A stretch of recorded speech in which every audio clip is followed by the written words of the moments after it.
Hello សួស្តីអ្នកគ្នាថ្ងៃនេះគឺខ្ញុំបានទៅផ្សារអ្នកគ្នាហើយខ្ញុំឃើញផ្លែនេះហើយខ្ញុំឃើញនៅផ្សារផ្លែហ្នឹងក៏ដូចផ្លែជាត្រាំណាគ្នាខ្ញុំគិតថាផ្លែជាផ្លែអ៊ឺម៉ែ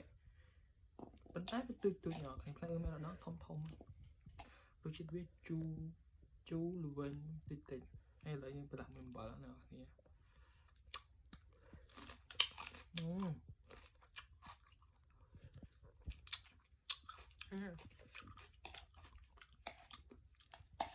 នៅជប៉ុនបាក់រមជូរហូបណាគ្នាចឹងយើងអំណាចជូរមកអាចជំនួសស្វាយជំនួសមកកាត់នៅខ្មែរបានគឺជំនួសបានហើ